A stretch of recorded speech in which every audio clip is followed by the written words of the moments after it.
Hey everyone, welcome back to the Light Up Your Metabolism podcast. I am so excited to welcome one of my best friends in the whole wide world on this podcast. She is so brilliant and you are going to learn so much. Your mind is going to be blown, and I'm so excited to welcome Karen Martel to the podcast today.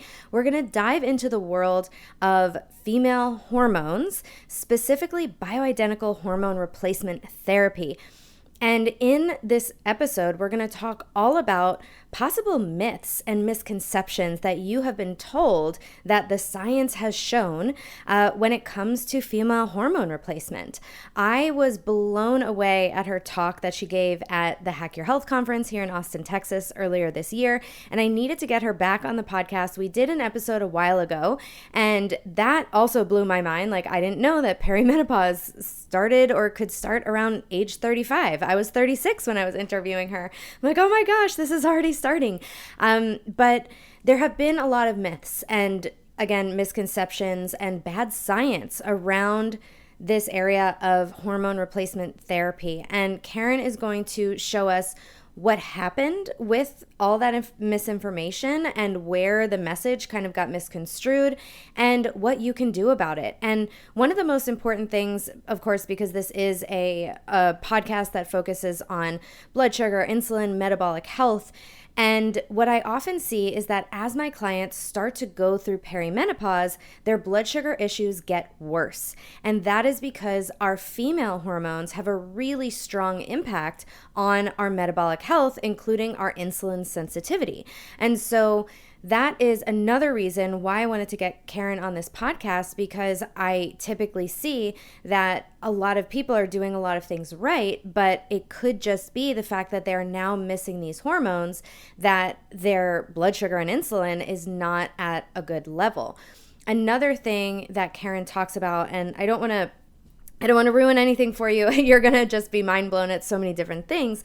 But one of the things that she talks about that I really just want to share up front and reiterate and reinforce to you is that you cannot biohack your way out of the loss of your hormones if you are a female. We are all going to lose our ovaries will lose the ability to produce hormones. So this will happen to all of us, and how we react to that is going to be different, but you can see just, I'm not going to ruin it, but the benefits of being able to handle these bioidentical hormones and get the right replacement can be just extraordinary on female health as we age. Okay, so let me tell you a little bit more about Karen. She is the CEO of Hormone Solutions. She heads a clinic and product line offering bioidentical hormone therapy and a holistic approach to addressing hormone dysfunction in women during peri and post-menopause. As a certified hormone specialist and transformational nutrition coach, Karen is a distinguished authority in women's weight loss and hormonal health. With a wealth of expertise in perimenopause and menopause, she is recognized as a leading expert in navigating the unique challenges and transitions women face during these phases of life. As the esteemed host of the highly acclaimed women's health podcast, The Hormone Solution with Karen Martel, she delves deeply into the intricacies of female fat loss, hormone optimization, and the complex interplay between hormones and overall health. Karen's mission is to empower women with the knowledge they require to seize control of their well-being and thrive through every stage of life. You can find her, like I said, on the Hormone Solution podcast. She's got a great podcast, so make sure you check that out.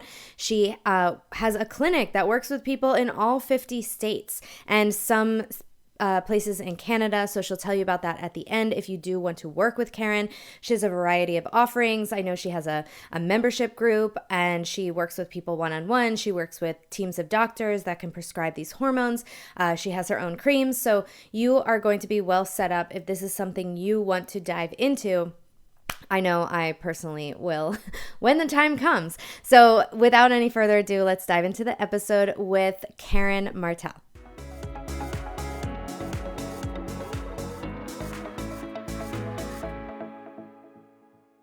Karen, I'm so happy to have you back. And I changed the podcast name, so welcome to the Light Up Your Metabolism podcast.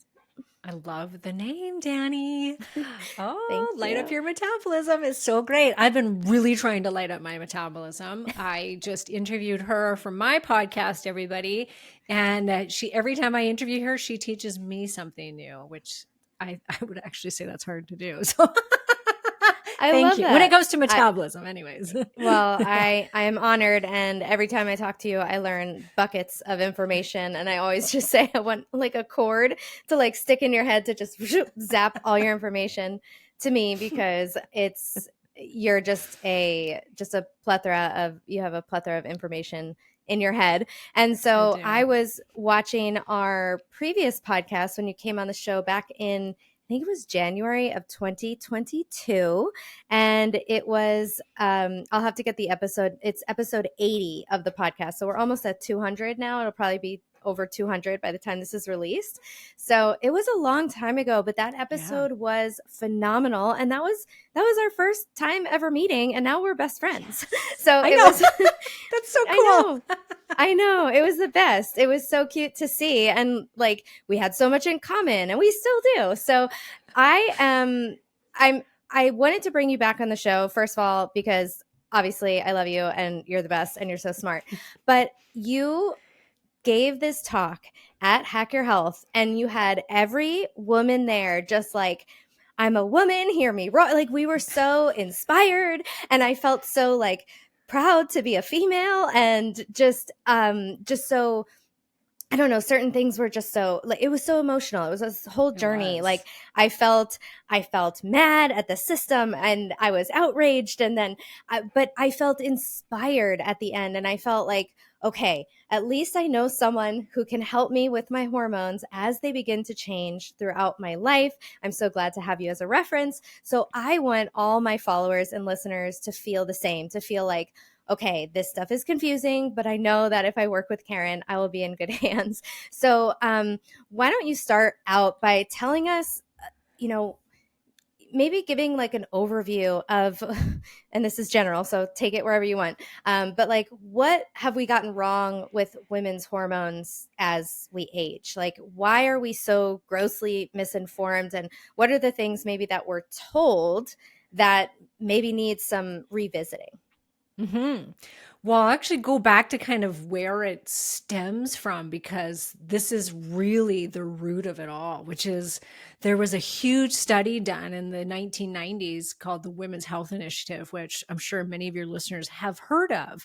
And if you haven't heard of it and you judge hormone replacement therapy or think that hormone replacement therapy is going to give you cancer, this is where it's stemming from, whether you know it or not.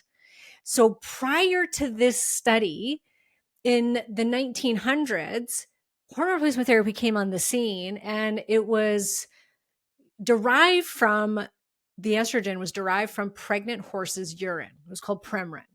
And then they added in a synthetic progestin in order to protect the uterine lining. And it was this combination, it was called Prempro, that was the hormone replacement therapy for every woman in menopause. And women around the world were taking this. It became the number one most prescribed medication in the USA by the late 1990s. Like that's crazy. Number one out of all medications.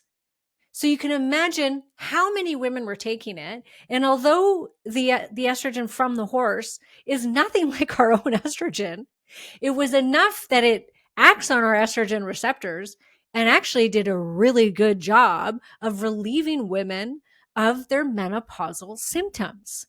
And so it was just the norm that every woman was on it, that they decided they were going to hold this huge study, one of the biggest studies of its kind, to prove that this HRT Prempro helped to reduce the risk of heart disease. And that was the intention of the study. So they had all these women come onto this study, and it was actually really hard for them to find healthy women in their 50s and 60s not on HRT yet because there were so many that were already on it and they kind of wanted to do this like clean slate. We're going to start these two trials. Some were going to be on it, some weren't going to be taking it. And because they couldn't find women to do this, they actually ended up going with a much older age range. So a lot of the women were well past menopause. Menopause is considered 1 day, by the way, after you have not had a period for 12 months. And then you're considered post-menopause. So they had to find women that were well past this menopause date. And a lot of them were smokers. A lot of them were unhealthy. They were overweight. And so they were like, well, this is what we got. We got to do this, right? So right from the get-go, it wasn't a great mix of women that they used for this study. Anyways, the two arms of the study that were on hormone replacement were the women. One arm of the study, the women did not have a hysterectomy, and they had their uterus. So they had to put them on the Prem-Pro, the combination.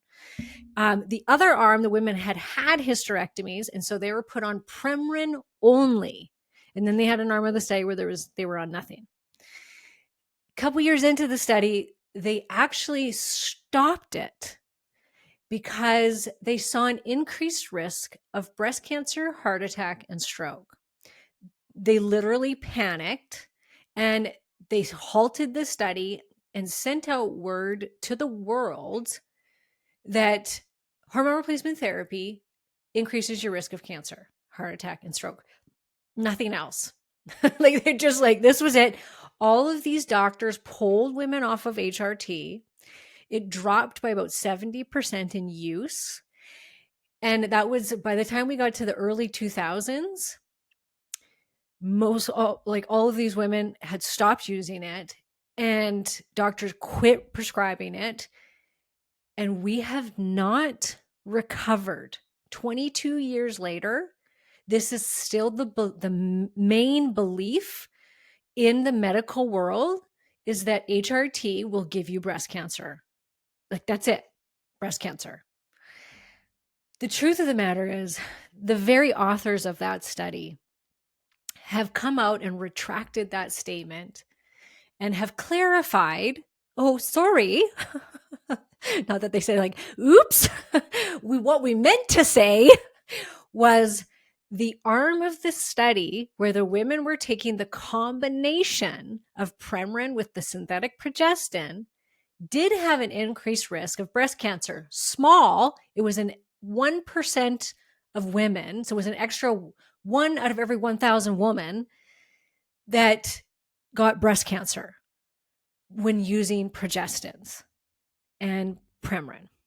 The arm of the study where the women were on Premarin only had a reduced risk of breast cancer by 24%, a reduced risk. So the women that were on horses estrogen actually had less breast cancer. And what they also saw years later, this continued on. The women that stayed on those hormones, and when they did a reevaluation, like 9 years later, then another, whatever it was, 5 years later, that reduction continued as well. If a woman did go on to actually develop breast cancer, if she had taken the Premarin, she had a 45% reduction in death from that cancer. Wow. Yeah. So, and it's like, did we hear this? No. Yeah. Like, that's crazy. So I want to clarify something for people, because I heard you say this at Hack Your Health, that so we're talking about the horse's urine, right? That's a natural-ish form of the hormones. But then there's also the progestin is what is found in birth control pills, right? So that's like the synthetic hormone. So the two arms of the study, one is taking the horse's urine only, and they had all those benefits and reduced risks. But then the horse's urine plus essentially what you might find in a birth control pill, that's where the risk increased. So that just like blew my mind. That, I mean, not only the reduction of the risk with an HRT, and now we have better HRT, right? Yes. But the idea that this birth control is horrible, and that's being pushed on women, right?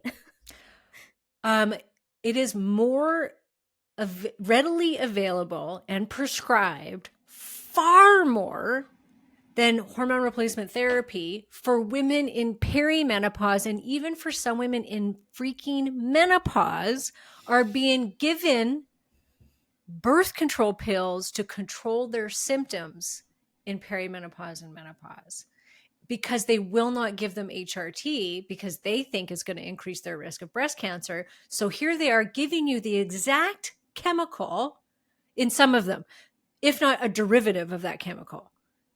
That's what they're giving women, even though they don't even need the fertility protection, the pregnancy protection anymore. Instead, and yet they're sitting there increasing this woman's risk now, plus increasing her risk of heart attack and stroke, because birth control pills do that. Yeah. They're synthetic hormones, and they are considered endocrine disruptors, which means hormone disruption. They're chemicals, so they are not hormones. They will disrupt your hormones. And this is what we're being offered. There's an online company in the United States that offers hormone replacement therapy to women in perimenopause and menopause. You go online, which is great. Sounds great, right? Oh, awesome. It's making it really readily available for women. If you take, what they do is they make you take this quiz. And if in this quiz you answer the question that yes, you still have had a period in the last year, whether it's been once, twice in the last year, if you say yes to that question, they will not give you hormone replacement therapy, even if you could be suffering with all of the symptoms, which we'll talk about. Instead, all they offer you is birth control. And this is a hormone replacement therapy clinic. And I'm like, what? This is crazy. It shrinks your brain. Well, natural bioidentical hormone replacement volumizes your brain. Good studies on that. It destroys your gut. Yeah. Estrogen and progesterone are needed for gut health and tight junction health in the gut, so you don't get leaky gut. It's important for our immune system. Like, the list goes on, and here we are being given these synthetic chemicals. It's maddening, and it's absolutely has to change, because women are not being told this information. And so here we are, perimenopause. Doctors are not trained in perimenopause. Less than 7% are trained in menopause. They have to pay out of pocket to be trained in hormone replacement therapy. So none of them even know how to use them or, appropriately. Perimenopause can last up to 10 years. It's very common to last for 10 years. It starts typically in our late 30s, and typical time of menopause is 50 to 52. So you're telling us that for our entire 40s, we are just supposed to suck this up and take these symptoms. 85% of women get symptoms. 25% get really bad symptoms, and I mean bad, where mental health problems, they have to quit their jobs, they're leaving marriages. The highest rate of suicide for women is between the ages of 45 and 62, which is right when we're losing all of our hormones. You can't tell me that that's just a coincidence. Yeah. That's so, I just got chills. That's so devastating. So what are you mentioned some of these like really severe sort of outcomes of people having these really, like a really hard time during perimenopause. And I think when a young person thinks about menopause, we think about like, oh, you don't have a period anymore. And then something about hot flashes. That was me. I'm talking about me. That was my understanding. What I didn't realize, which I learned on our last podcast interview, that, perimenopause is the process, that time during which you start to lose your hormones. I learned that it doesn't go in a straight line. So it's not like, oh, they all gradually decline. It's like they go down, and it's sort of like a zigzag down. And then, but all of them are zigzagging down. So at some point you're like super estrogen dominant, and then some points you're not. And so it's like they all start to go down in this like wonky kind of way, right? And this, like you said, lasts for perhaps a decade, give or take. And so this is the period where I think that people are really struggling and really under supported. And you just mentioned that doctors are not trained in this, and a lot of even hormone clinics are not able to or think that they can give women hormone replacement therapy during this time. So what would like perimenopause look like for someone who's symptomatic as they go on this journey? Yeah, because many don't know that what they're experiencing is the drop of hormones happening or that roller coaster ride of hormones that's happening. So late 30s, we typically, and this can start earlier, it's actually is starting earlier and earlier now, but in general, by the time we hit our late 30s, we're not ovulating as much. We come into this world with a set amount of eggs, and as they start to run out, we get shittier quality eggs, let's say, and like they're just not as good, and there's fewer and farther in between eggs, and so we stop ovulating every month. And if you don't ovulate, you don't produce the bulk of your progesterone. So progesterone is typically the first of these hormones that start to become low. And by the time you get into your early 40s, you're really not ovulating very much anymore. So your progesterone really starts to drop. And the biggest signs there is heavy bleeding. I actually just had a woman, I get this asked all the time, but on Instagram this morning, she was like, I was given the IUD Mirena because I have heavy bleeding. Is there something else I could be using or an alternative to this? And I said, well, how old are you? And she said 48. So A, she should not be giving a birth control pill or IUD at 48. And second, it's because she's lacking in natural her own progesterone. And so why not just give her back bioidentical progesterone? Yeah. Like that just makes no sense. Yeah. And so at this time, I always tell women, like, in your late 30s, sure, there's lots that we can do. Like you can take supplements, you can take Vitex and DIM and all of these great things that will help your own production of hormones. And it's like you're going to just wring out the last little bit of that progesterone by taking those things. But once your eggs are gone or really diminished, and that progesterone just is consistently becoming lower and lower, and then you're going to start bleeding heavier and heavier because now you don't have progesterone, which is opposes the growth of estrogen in the uterine lining. That's why we get heavier periods and blood clots and tender breasts and fibrocystic breasts, lumpy breasts. Once it starts to go, there's no amount of supplementation that is going to make you grow more eggs or, like start to become fertile again. When it's gone, it's gone. And I think a lot of women really need to get that through their head in this space because we're all so keen on like, let's get to the root of the problem. And this is natural. Biohack our way out of this. Yes, biohack our way out. Yeah. We were at a biohacking conference. And I was like, ladies, you cannot biohack your way out of this. Like there's no amount of cold plunging, fasting that's going to save your ovarian function. Every single woman is going to go through menopause. And we actually had somebody ask me that in that talk. They were like, does every woman go through this? And I'm like, yes, every single person is going to stop their ovaries are going to stop functioning, period. There's no bringing it back. So then once that progesterone is gone, you get the choice from your doctor of, you can have an ablation where they cauterize the inside of the uterus because you're bleeding so heavily. Hysterectomy, which is the second most highly performed surgery on women besides a C-section. So that's a lot, right? So women are just that's what they're being offered a lot is let's just tear it out. Let's just get rid of that uterus. You don't need it anymore. Well, progesterone acts on so many different functions in your system. The brain, your sleep, like it's so important for so many different things. Bone formation, your mood. It's so anti-anxiety, acts on the GABA receptors of the brain, which help you to sleep. So a lot of women start getting insomnia, worsening PMS. The other thing is progesterone helps boost your metabolism. So now we don't have that boost of metabolism in the second half of our cycle when progesterone is supposed to be on board. So what happens? We start to gain a little weight. And so that's when we start to see the scale going up, usually only about 5 pounds for most women. That's about average. And they're going, I didn't even change anything. What just happened? So they have these this is what's most common. Maybe a little underlying anxiety because progesterone is good for the calming. And then the PMS gets worse. And then the heavy bleeding. So at that point, you can start using bioidentical progesterone instead of a birth control pill or a hysterectomy or a Mirena.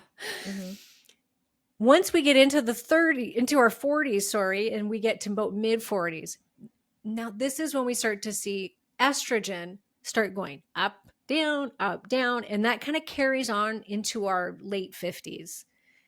Sorry, late 40s, early 50s. And so we'll have symptoms of estrogen dominance where you're like, oh my God, like I'm bleeding out here. I've got way too much estrogen. You're gaining weight. But then the next month you're having hot flashes and light periods or miss a period, and you're just all over the map. And it's so funny. I'll see this on women's labs where they come to me, they've got no estrogen. And I'm like, oh, well, you need estrogen, or, like, or you have an abundance of estrogen. And then 6 months down the road, they come back and it's like, oh, it's complete opposite. So it's really can go up and down from month to month. Testosterone as well. We can become more testosterone dominant because we convert all of our estradiol, which is our main estrogen that's produced in the ovaries. All of it is made out of testosterone. So if your estrogen starts to drop, your testosterone starts to go up for some women, because your brain is being told, hey, there's not a lot of estrogen here. We're not ovulating anymore. And the brain sends out these signals to make more follicular stimulating hormone or luteinizing hormone, which are then trying to get your ovaries to produce more hormones. And so actually testosterone can go up and you can become testosterone dominant. And so women will be like, what is happening? I'm getting acne. I'm getting oily skin. I'm like, I feel like I'm going through puberty again. And it's this enzyme starts to get faulty because it's not converting over to estrogen as well. And you're not ovulating as much. So then you've got this abundance of testosterone, or just testosterone dominance and low estrogen. And so all of these can be symptoms that you can be experiencing in your 40s. Oh, can't wait for the terrible. Next decade. Oh my God. There's hope to be had, which is why we're talking about it. Yeah, because I need to circle back to that. You also don't have to have any of this happening. Right. Okay. Yes, that's what, because I was starting to feel the doom and gloom. So, okay. So, yeah, turn it around. It's really important that we all hear this, because women, when they go through this, especially in this space, they start to think it's their fault, like they're not doing enough. It's like, oh, I'm not eating perfectly enough. I'm having that chocolate once a week. Oh, that must be why I'm putting on the 5 pounds. Oh, I better start fasting more. I better start going lower carb. I better start going carnivore. I better, whatever it is. And it's like, or exercise more. And our bodies become so sensitive, Dan, at this time. Like, we're really sensitive to cortisol. We don't have these hormones that buffer that cortisol and that stress anymore. Progesterone's so calming. Estrogen's really good to help make serotonin and oxytocin, which is our love hormone and our happy hormone, our neurotransmitter, antidepressant. So, your mood starts to go down, and that really makes stress even more challenging. And we know that we're all very heavily stressed these days. So without these nice hormonal buffers to the cortisol, we get to be a little bit rough during these years with stress. Yeah. And so adding more exercise, more fasting, more lower carb, unfortunately, it's like you're putting gasoline on the fire, ladies. Yeah. It also, our thyroid starts to go down too in our 40s, just like these other hormones. It starts to become depleted. And so going lower carbs, sorry for the dog if you can hear Margie. her. Yeah, it's okay. It always happens soon as she'll be quiet all day until I'm recording. It's okay. When we're in our 40s and the thyroid starts to go down, you have to be really careful about what you're doing, how you're eating, and all of these things, because everything gets so sensitive. And so if you start stressing the system out by doing all of these really popular biohacks that we're being told that we should be doing, like fasting and like cold plunging and low carb and all of these things, which I'm all for, all of those things in the right place for the right person at the right time. At the right time. Yeah. In the right amount. Yeah. And that's going to be different for everybody. And so it's really important that we really have to get away from this dogmatic approach to what is best for health, because a lot of it, has not been studied on women, it's been studied on men. Mm-hmm.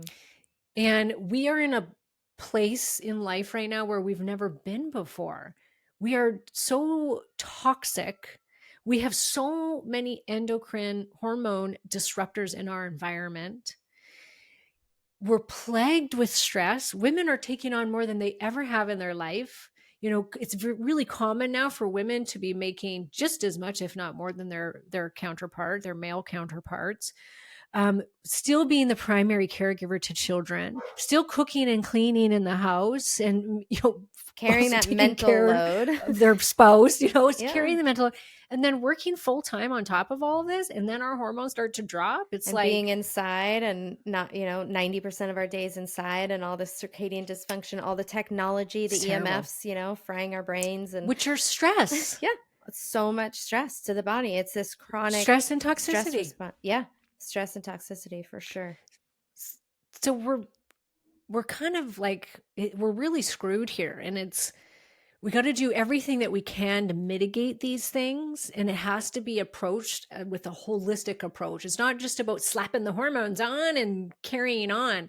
Mm-hmm. That can work for the odd person, but in most cases, this is the time in your life where all of those things that we just said there are so important. Like, you have to find the diet that's going to work for you and not be dogmatic and not be like, keto worked for me 5 years ago, so I'm not going to give that up, or carnivore. Mm-hmm. But yet here you are, super depleted. Your thyroid's tanked, your adrenals are tanked, your mm-hmm. hormones are tanked, and that's not working for you anymore. You got to be open to changing things around and finding what's going to work for you for right now. And that's mm-hmm. going to probably change again as you go into your 60s and 70s. But I think it's really important for women to hear that are in this space, that it's like, hey, you could still really suffer through this time, no matter how healthy you are, how much you're biohacking. You've got to get rid of the dogmatic approach to, I've got to be doing all of these things. No, what's going to work for you is not going to work for the next person. And then mind the hormones. You got to make sure that you are topping up those hormones as you're aging, because that is how you're going to avoid what typically happens to 85% of us, which is weight gain, hot flashes, night sweats, vaginal dryness, low libido, joint pain, skin aging.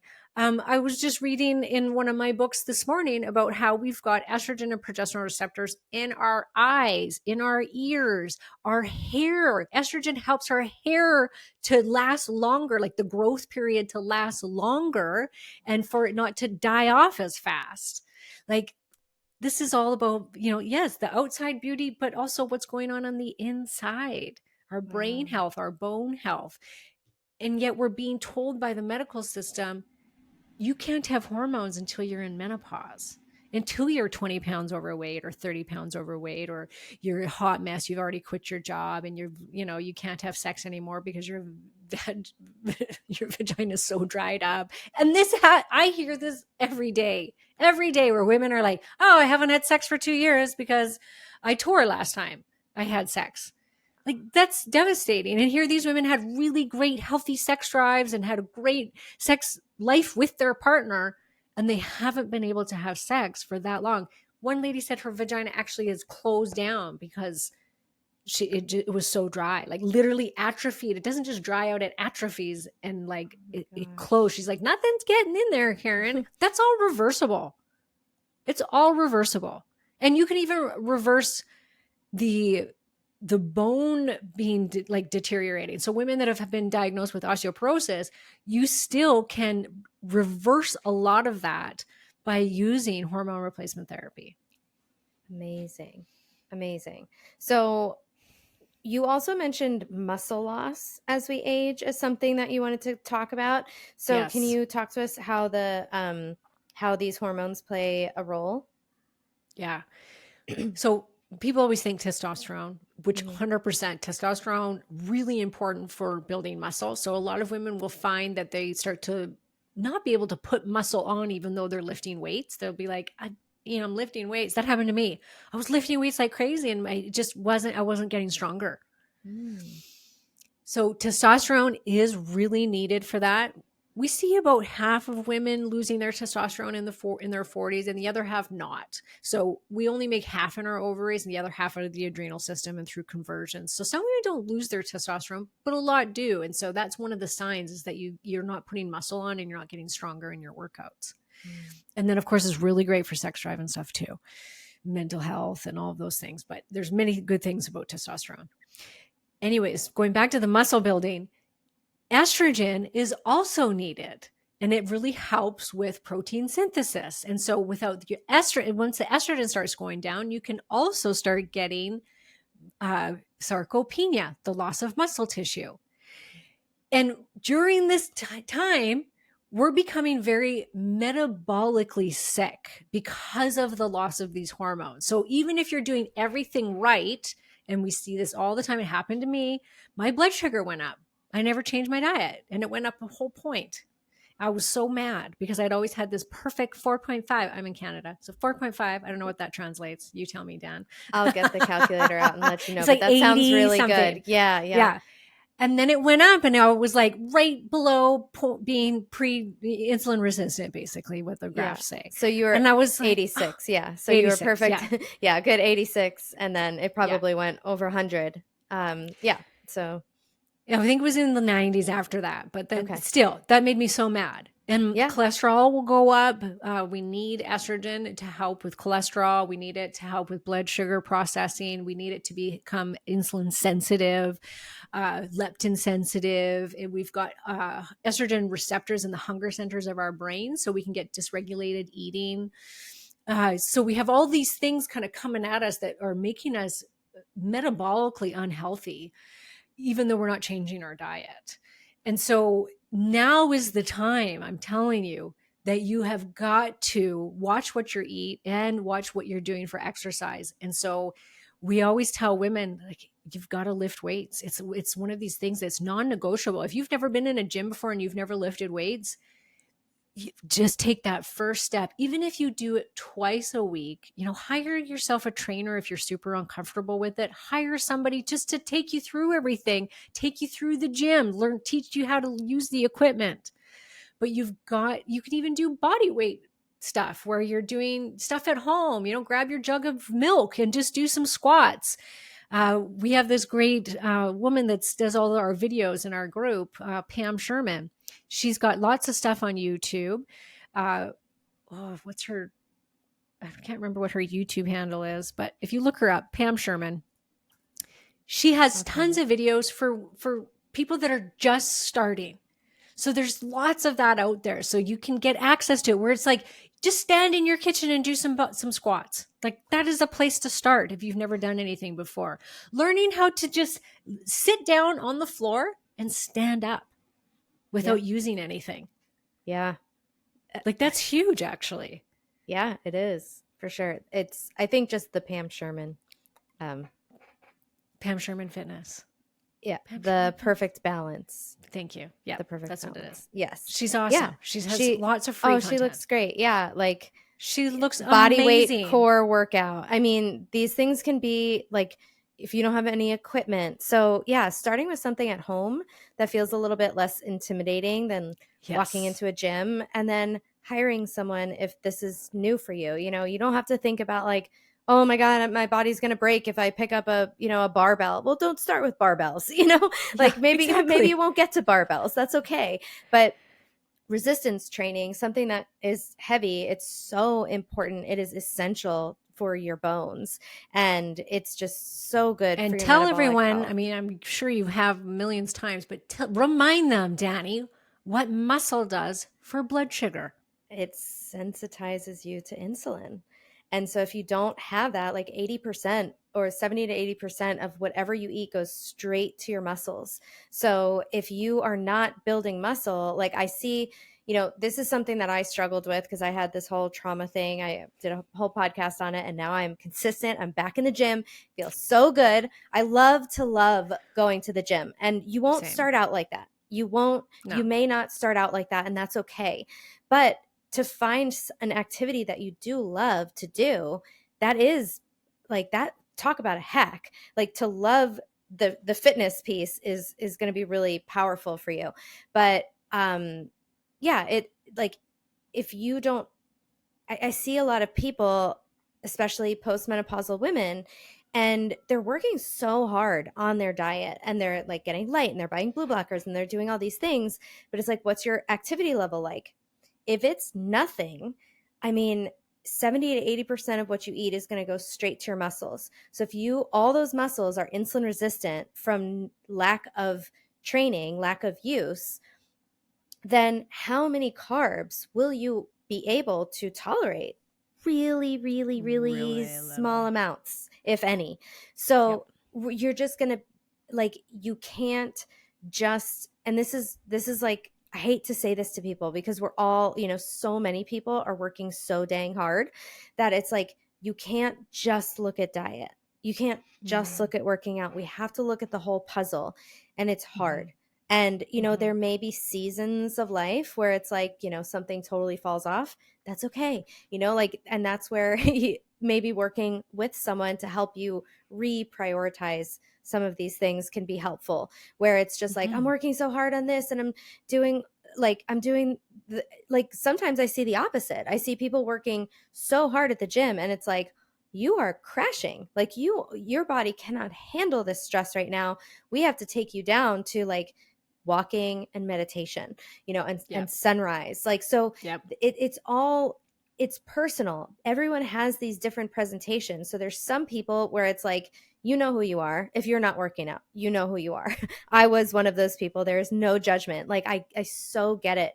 And I always think about like Newton's laws of motion, an object at rest tends to stay at rest. Like it's hard to get yourself going. The hardest time going to the gym is the first time. Right. And so, and it doesn't have to be the gym. Right. But staying in motion is really helpful. There's a lot of options. Yeah. So many options. That's the thing. So many options. There's great all women fitness groups or classes at the YMCA. There's classes that have barbells and weights and somebody will take you through these things. So you don't have to hire a personal trainer.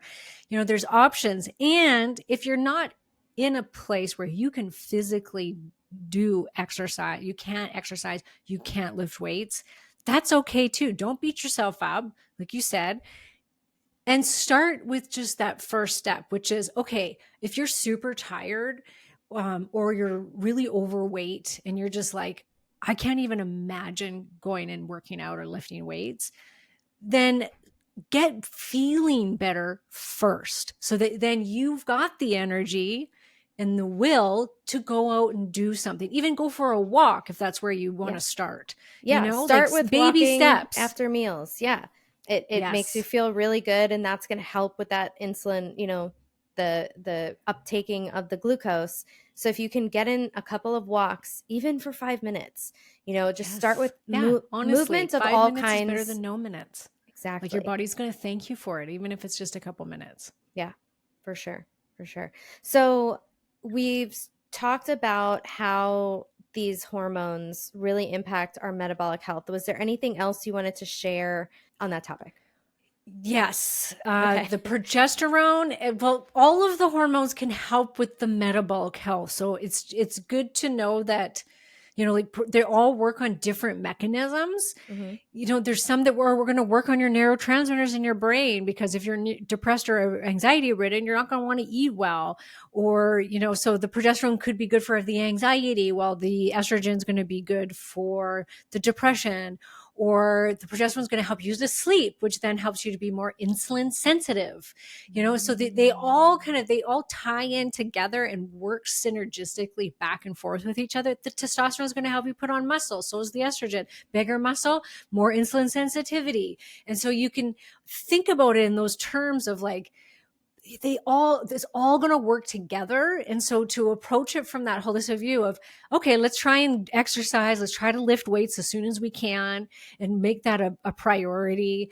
We got to prioritize protein because we lose muscle tissue as we age. And so women, we know from the research, actually, it shows that women need to increase protein as they age and go into menopause, because we start to lose muscle tissue and we become more metabolically unhealthy. So more animal protein is needed to go with all of this other stuff so that you can stay metabolically sound as you age, which is absolutely massive and crucial for how we look, how we're carrying our weight. It's going to help resist all the weight gain that can happen with menopause. And so putting these things all together is just like, it's so important if you want to age well. Yeah. Period. End of story. Yeah. Yeah, absolutely. So I'm thinking you're talking about how these hormones sort of, it's this interplay. They impact each other. And correct me if I'm wrong, but what I feel like I see is that perimenopause. So when I was younger and I was like struggling with PCOS, for me, I felt like my insulin levels were having a really big negative effect on my sex hormones. So I was having horrible periods or missing periods and having the high testosterone symptoms of the acne, and like some people get the hair loss and all that stuff. So I felt like that was really, really pronounced. But I feel that in after menopause, what I see is almost like the opposite, or as people are going through perimenopause, where now this, like, the loss of the hormones are just keeping people so stuck with insulin resistance that it's like you can't not address the hormone piece. So I feel like early in life, if you're having issues with your sex hormones, we really want to look at blood sugar and insulin and leptin and all those metabolic hormones to help Mm-hmm. rebalance the hormones. Because what I found for me is that it was a natural rebalancing after I fixed those the metabolic hormones. When we Yes. Yes. I hear what lose, you're saying. yeah, and then when we lose the sex hormones, it's like we can't get It's our almost like it footing with the reverses metabolic. itself. Yes. Yes. Is that Yeah. Like in the a thing? fertile years, Mm-hmm. the insulin and the metabolic hormones really impact our metabolic health and the other hormones, right? So it's Yes. going to really impact, it makes testosterone, insulin, if it's pouring, testosterone starts to pour in women with PCOS. So they get Mm-hmm. really high androgens because of all of the insulin. They have deficiencies in estrogen. Some of them will have deficiencies in progesterone, all being driven by this metabolic unhealthiness. Mm-hmm. And then you get to menopause and you lose your testosterone, you lose your estrogen and progesterone. And then now that is driving the insulin resistance. That I So it's feel like that they people can't, switch. yeah, that I feel that people cannot overcome easily without replacing those hormones for some people. I see people where it's just like they're doing everything, they're clocking everything, they're just getting so stuck. And then they're having to, go on things like trizepatide or Manjaro or Ozempic to work with the their blood sugar, and they're like that's just not coming down. So I feel like the takeaway would be we really need to prioritize like metabolic health in the fertile years to help female hormones, and then we really need to prioritize HRT and taking care of our hormones to support metabolic health after, like, during perimenopause and after menopause. Oh, I just missed what you said there, but Okay. I'm just saying you that froze. I know it's freezing. But yeah, I just feel like we need to really focus on hormone replacement therapy in order to really help support metabolic health in those later years. Yeah. Yeah, 100%. Because like I said, almost across the board, I see women's blood sugar and cholesterol going up in menopause. It doesn't matter how well they're eating or what they're doing. It just Yeah. goes up. And Mm. so, yeah, the only solution to it at that point, I mean, yes, you can take a lot of different things like berberine or the peptides and things like this that will help with it, but it's not typically the root of the problem if they're Yeah. eating well and all of that and they're exercising. Yeah. If they've got all of those bases covered and there's still the cholesterol's going up and the blood sugar's going up, then you would absolutely, like, you got to look at the hormones. It's what's driving it.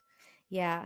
Do you know those stats off the top of your head, or could maybe give a ballpark on with hormone? You've said these at all your presentations, so they stick in my head, but not the exact numbers. But like when people take HRT, the studies showing the reduction in the rates of heart disease, dementia, osteoporosis, like diabetes, like and then the brain volumizing. So can we just kind of hit home on, again, like if you don't feel like you have enough evidence, like why HRT is so important and why you would maybe, like if you're struggling with metabolic health, in not saying like, hey, never take trizepatide if you feel like that's the one thing that you need, but why taking these hormones instead can help so many other facets of Hmm. our health.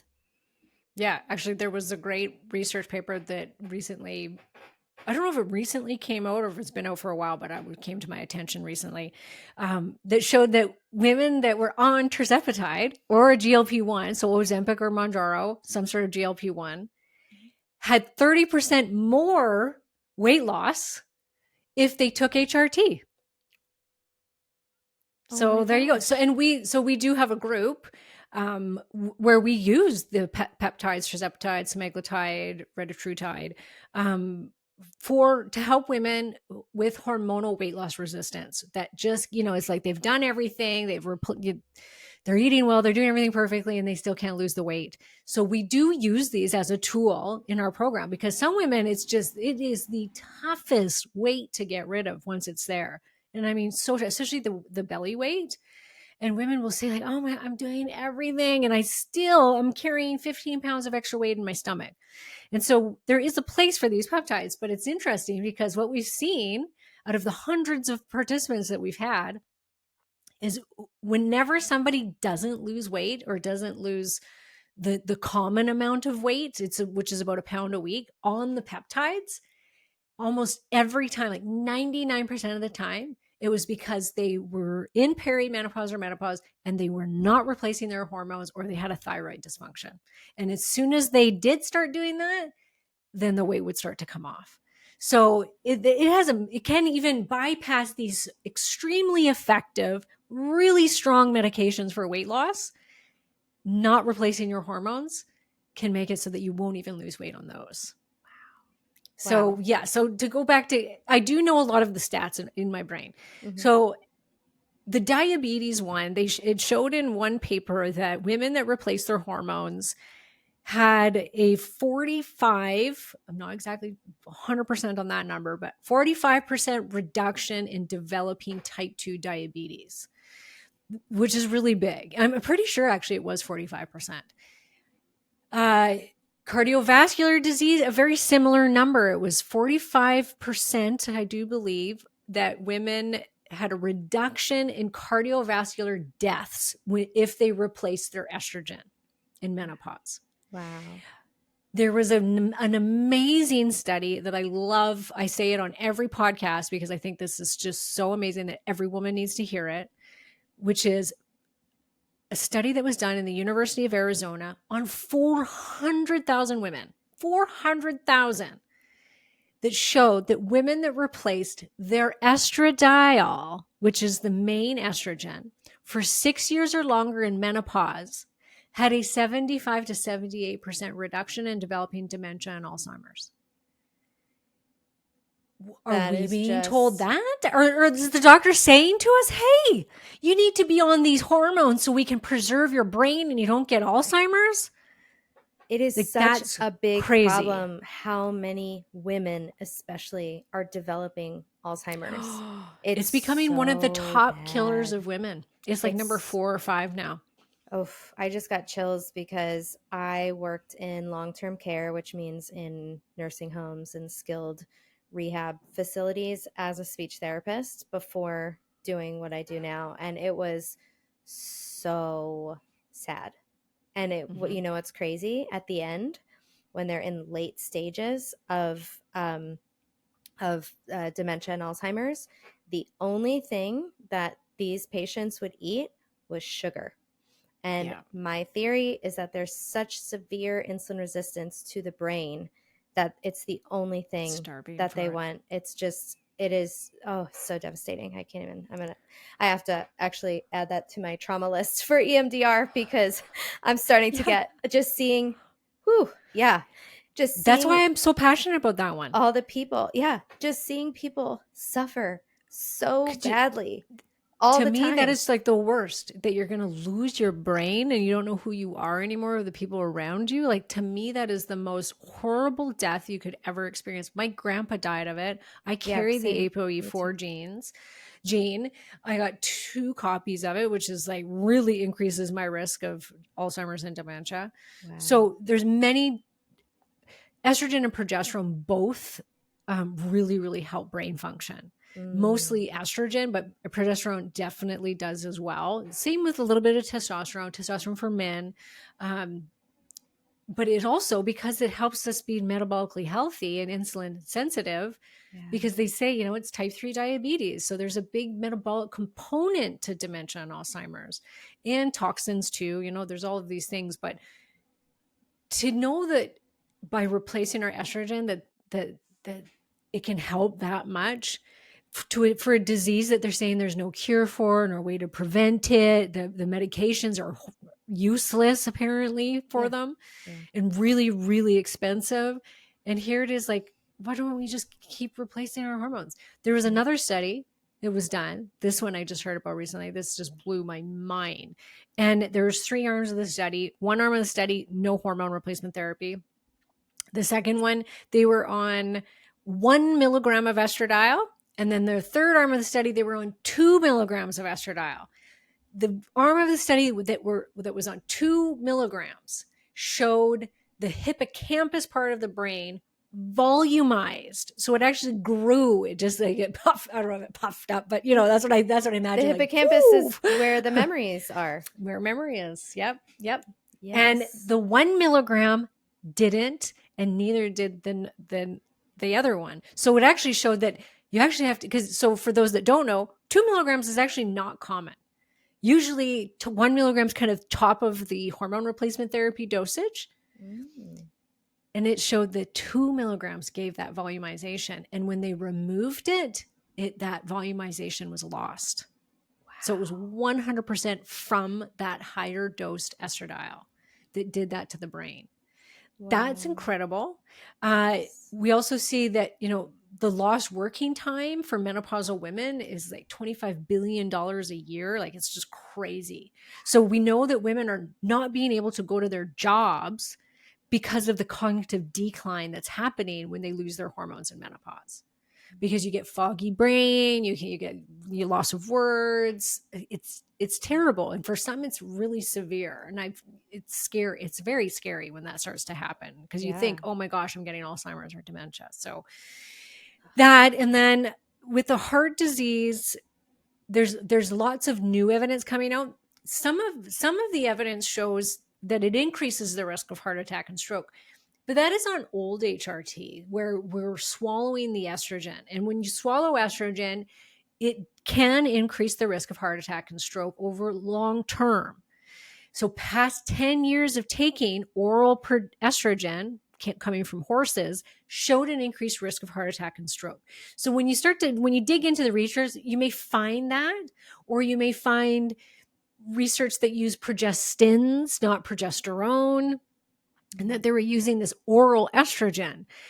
But topical estrogen replacement therapy has shown 0 increased risk of heart attack and stroke. And it's really important for the endothelial cells to function properly. And so it helps to resist heart disease. So it is really important. Heart disease is the #1 killer of women, as we all know. And so I didn't know that before you told me that, by the way. So if you didn't know that, you're in good company. Yeah, that's okay. That's okay.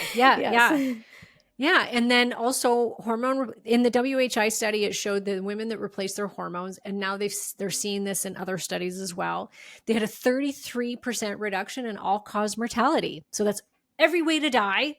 They saw a decrease by 33% in women that replaced their hormones. What do you know? Do you know of anything, Danny, and anybody that's listening, that can reduce your risk of all-cause mortality by over 30%. There's no supplement, there's no diet, there's no biohack, nothing that has that stat.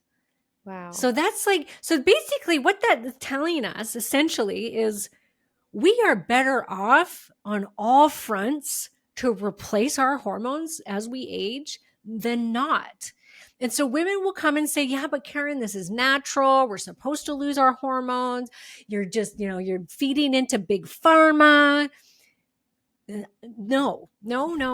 Because let me ask you this. If you developed heart disease when you're 70 years old and your doctor says, I have to put you on medication, Danny, or you got to have heart surgery, are you going to say, no, this is naturally part of my aging. This is what happens. This is how women die. This is how most women die. We develop heart disease. This is natural. No, you'd never say that.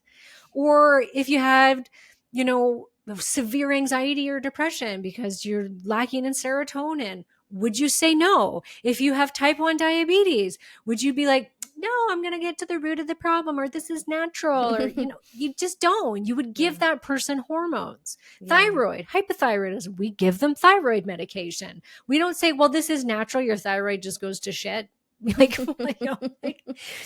about the analogy you have with men? I loved your analogy. I get so mad about this. It's like, could you imagine if a man walked into his doctor's office at 45 years old and says, hey doc, like every time I try and have sex, my penis skin tears because it's so thin and it's getting super dry and it's like just shrinking up and it's really painful to have sex and I'm putting on all this weight in my stomach. I have no libido. I can't think straight. I got to quit my job because I can't talk properly or I can't think properly. Do you think that the doctor would say, this is natural? This is what is supposed to be happening? Basically, suck it up. Because this is what women are being told. Yeah. Mm-hmm. Like 95% of the time, if they go into a primary office, that is what, unless it's so severe, then they might say, okay, well, maybe I'll give you a little tiny bit of estrogen to help with your vaginal dryness. Like if it's bad enough, but not until they're in menopause. So could you imagine them saying to the guy, nope, not until you are 55 and you're 45. So you got 10 years to wait. Then I'll give you testosterone, which will get rid of all of what you just said, but you can't have it until you're 55. Like that just makes no sense.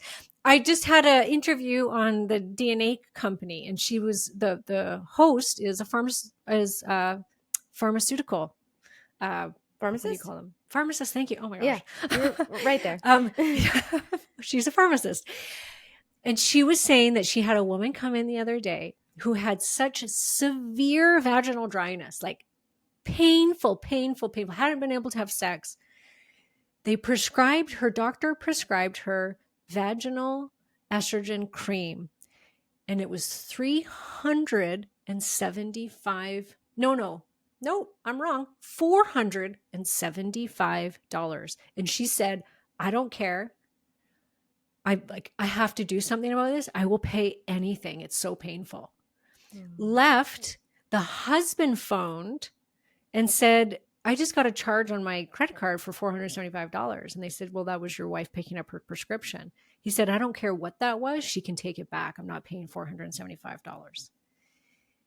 You guys, if a man, if a man walks into his doctor's office right now and said, I can't get an erection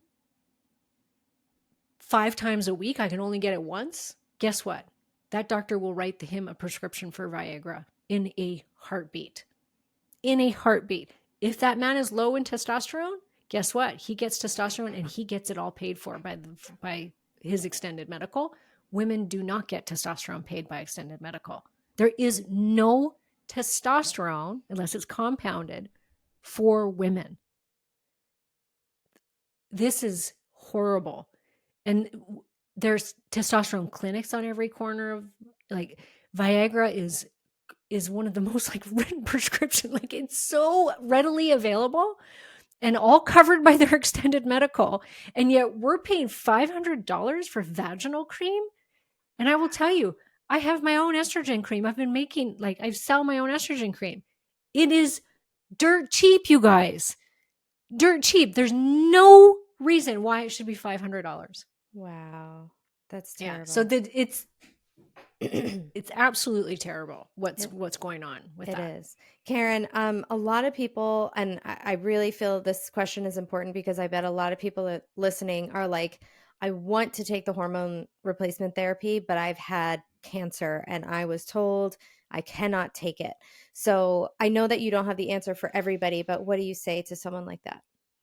So breast cancer, you're saying? Breast cancer, yeah. Yeah. Yep. So depending on what type of breast cancer you had, you may not want to take hormones because it could, there is some factors in there. Mm-hmm. Estrogen doesn't cause breast cancer. We know this 100%. 100%. We've had there's other studies besides the WHI that have shown the same thing where we've seen a reduction.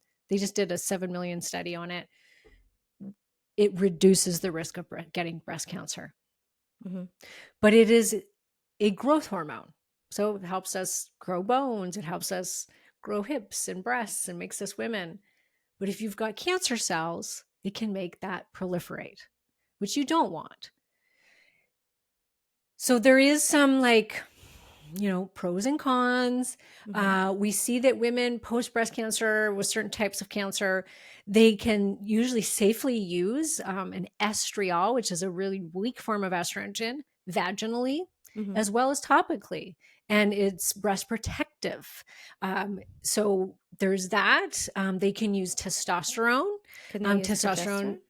Sorry, I didn't mean to cut you off. Sometimes, but if it's a hormone, so there's progesterone positive and estrogen positive breast cancers. Okay. So if it was hormonally driven, then you have to be very careful. We are seeing though, like there is more study being done. There's an incredible oncologist, breast oncologist, Avram Blooming, and he is researching women post breast cancer on hormone replacement therapy, on estrogen replacement therapy. Oh, good. And seeing what's going on with it. And he's having incredible results. And he's seeing that women that go on hormone replacement therapy post breast cancer have less reoccurrence. Oh my gosh, that's amazing. I Yeah. can't wait So to hear more of that research. Yeah. So good. yeah. So we need to, if you have the gene, so a lot of women are being told to, because of their genetic profile, not to go on hormone replacement therapy. Mm-hmm. Number one, you have to remember you had your estrogen your whole life. Mm-hmm. So for it to suddenly become this huge danger is something, right, to consider. And that we are seeing that estrogen is breast protective. So remember that. But if you're hesitating and you're scared, or you're post breast cancer and you had hormone driven breast cancer, work with somebody that is open to working with you and hormone replacement therapy. And there are people out there. There's an incredible woman I've got an interview, actually, by the time this comes out, it will have aired already. Dr. Julie Taguchi, she's in California and she can only prescribe in California, but she's a breast cancer oncologist. And now just runs a hormone replacement therapy practice. Mm-hmm. And she's absolutely brilliant. And so you can consult with her. I just sent one of my clients to her that was told because of her genetics, she can't do HRT. And so I've sent her to her just to have a consult so she can talk to her about it. Oh, there's Dr. Jen Simmons, fabulous breast cancer oncologist, has been in the industry for over 20 years. She takes on patients. She'll do consulting. She's got a great book. Avram Blooming's got a great book, Estrogen Matters. So there are select physicians out there that are willing to work with you. And some women choose to, Danny, like they're suffering so much. They're on estrogen blockers, they're on tamoxifen, and they're on these things that, or their menopause is just hitting them super, super hard. Their quality of life is terrible. And they're going, you know what? I don't care. I want to take the hormones because if I'm going to live, I want to live well. I don't want to live suffering like this. Yeah. And so they choose to do it on their own. Yeah. Wow. Okay. Well, good. I thank you so much for that information and for all the resources. And so if people want to work with you, you have a clinic an online clinic, and you can work with people. Can you tell us about that? How people can work with you if they are in need? Yeah. Yes. And I like to give women options because Right now, primary care physicians aren't doing the best job, obviously, from what you've heard here today, on helping you in perimenopause and menopause. And we want to catch these things as early as possible. It can be really expensive to go to a private hormone clinic and work with one of these doctors. You're looking usually at $400 to $500 for your initial session, and then your hormones on top of that. And this can get very expensive. And so for some people, it's out of their reach, and they're just like, "Well, what do I do? Like, my doctor's not helping me. I can't afford these clinics. What do I do?" So at our clinic, we do work with people one-on-one. We can prescribe in every state, as well as British Columbia and Alberta and Ontario in Canada. It is expensive, like by the time you do all your testing and you see the doctors and everything, it can get up there. So if that's not an option, we actually have a group coaching program for women in perimenopause and menopause where we do lab reads every week. So you can submit your labs. Me and my nurse practitioner, we can go through your labs and make recommendations based on those labs. I now have created my own line of over-the-counter estrogen and progesterone so that it's affordable. The membership itself is inexpensive, and I really think anybody could afford it, even if you're on a really tight budget. Like it's less than a couple Starbucks of coffee every month. There's places you could conserve in order to do this, and it takes you through an entire course of how to manage your hormones and how to get through this time in your life flourishing and thriving and not just surviving. Yeah. And so it's an incredible community of women. There's over 200 women in there. We've had thousands and thousands go through it. And we have weekly meal plans. We've got all of Pam Sherman's videos. We've probably got about 100 different videos in there, all from beginner to, heavy lifting and intermediate lifting. One of my coaches is a personal trainer and a hormone coach, and so she's always helping women with their workouts. And then my nurse practitioner is also a hormone specialist, and so like the team of women I have working in this group is really incredible. And then just the women themselves, they're just super supportive, and it's so nice to have everybody there together. I actually had a woman, I don't know if you remember, but at Hack Your Health, a woman actually started crying. Yeah, and I remember. Yeah, I don't know why, but it just makes me sad every time I talk about it, because she raised her hand in front of 200 people to say how she has suffered so much and that nobody has helped her. And she said, I tried hormones, and I didn't feel good. And then I'd stopped because nobody was helping me. And so she joined the group, and she actually publicly posted in the community what she's been going through. And she said, I've never shared this with anybody. And she said, I saw Karen talk, and I just feel like, even though this is my first time in this group, that this is a supportive group and that I can share this. Because that's what women do. They share these stories that to them are very private and really hard to talk about. But because there's 200 of us all going through very similar things, she felt comfortable. And I was so proud of her. And I was so happy that she joined the group, because now I can help her. And I said, this is where we're going to start. We're going to get it figured out. Don't worry. We're here to help. And so there's that option, which I think is really great. And then if not that, we also have the line of hormone creams that are available without prescription. You go to KarenMartel.com/shop. You can use Danny's code, which is Danny10, right? Was it Danny 10? So. Danny 10. Mm-hmm. She'll link to it in the show notes. Yes. It's affordable. The progesterone cream, let's just talk about the Bias cream, which is what you would be given from a pharmacy. The light pink one. The light pink one, okay. That is $475 at a pharmacy if you don't have insurance, apparently. It's $49 for the bottle, and that'll last you it's 70 pumps per bottle, and you don't even have to use a full pump. So can you imagine, like, that's going to last you months, not just, and you can use that one on your face, and it's great for the face, anti-aging, and you can use it on your lady bits for like support down there, right? Yes, you can use it on your arm if you're in menopause and you want it to raise systemic levels. We've got that one, which is really great for the face and vaginal tissue. And then we've got a 50 milligram progesterone cream, which is awesome. And then a very low dose of estradiol only for women that are in kind of late stage perimenopause, early perimenopause. But there's a great ebook. I'll give you the link, Danny, and you can just put it in the show notes. Sure. Download the link. It's a user guide for the products, but it's just a user guide in general for HRT. So it kind of gives you, what you're looking out for symptoms of too much or too little of these hormones. And then I list a whole bunch of different research papers on HRT so that all the things that I've talked about here today, you can actually look up the studies for yourself so you can educate yourself on it and feel better about your choices. Yay, amazing. I'm so happy we did this. Thank you so much for all this information. I will link everything. And please don't hesitate to reach out to Karen. I'll link her Instagram too, or you can email her if you have questions, if you want to set up a call. I do Q&A podcasts. So the Hormone Solution podcast. Yes. I was going to say, I forgot your podcast is also rebranded since we've chatted. So yes, the Hormone Solution podcast, and your team does discovery calls so you can hop on with someone and just ask questions and, feel like you're being heard and not shoved a birth control pill at, age 50.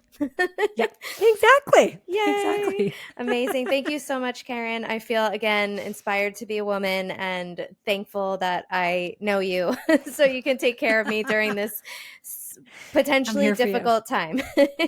Yes. Awesome. Yes. Thanks for having me. Yeah. Thanks so much.